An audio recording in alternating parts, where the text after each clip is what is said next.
So, welcome back, everybody.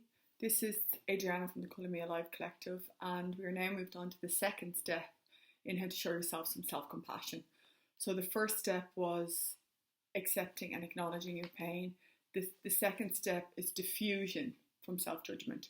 So, what is diffusion from self-judgment? So, it's about unhooking from the stories that we tell ourselves about ourselves, the negative stories. So, everybody has a voice in their head.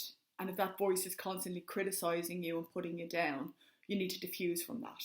So diffusing from self-judgment is observing what you're saying to yourself and then detaching from that. So how do I do that? So what I do, when I go for a walk, I imagine the voice in my head as a person, and I take that person for a walk and I find out what that person is saying to me.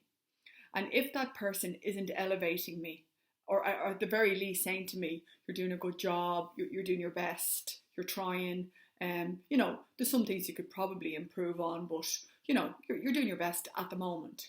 So if you listen to that voice in your head and it's constantly criticizing you and putting you down and saying you're not good enough, how are you supposed to show yourself any self-compassion? So it's about really observing what you're saying to yourself on a day-to-day basis, because you can't get away from yourself. You can get away from, a friend. So even imagine that you're walking down the road with a so-called friend, and she's saying to you, oh, Adrianna, you're not good enough, and, you need to be better, and, you're not doing enough. If I was you, I'd try to be better. How long would you walk down the street with her? You'd probably say to her, I'm not walking with you again because you make me feel really bad about myself. So we can observe that in another person and we can do something about it. But what if we're the person doing it to ourselves on a day-to-day basis? It's very hard to get away from yourself. So it's about really observing what you're saying to yourself and how you can unhook from them self-limiting beliefs, those pictures and images that you have of yourself that you've probably, gathered up over years of maybe people judging you and criticizing you or putting you down, or maybe you've done it.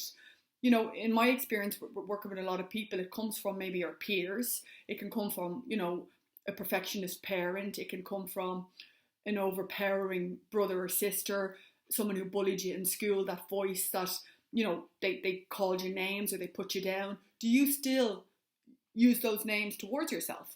So how are you supposed to recover from that pain if you don't acknowledge it and unhook from it?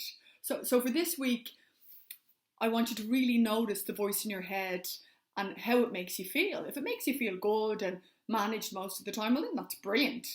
But if it doesn't, you need to find a way to observe it and start to dissipate it.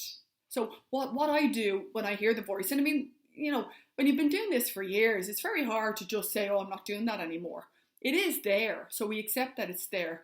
But what I do, you find tools how to cope with it better, how to see it for what it is.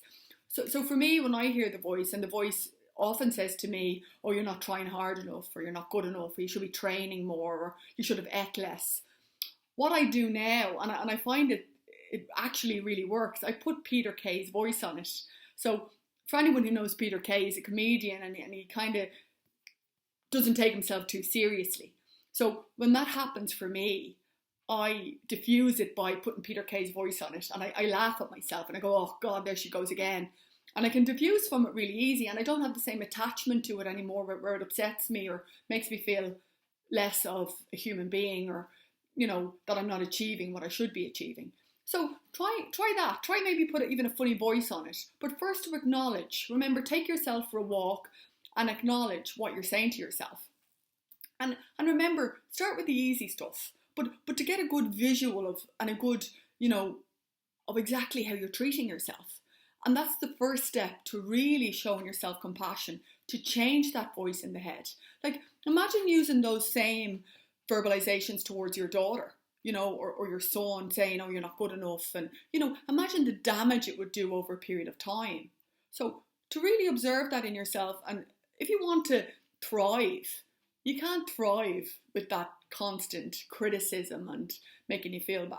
So remember, it's a process. It's not going to happen overnight. So to just observe it to start with, accept the pain, remember, and now unhook, detach from it. Take it for a walk, put a funny spin on it, or whatever works for you. That's just an example of what I do. And maybe then you can start to minimize the damage that you're actually doing to yourself.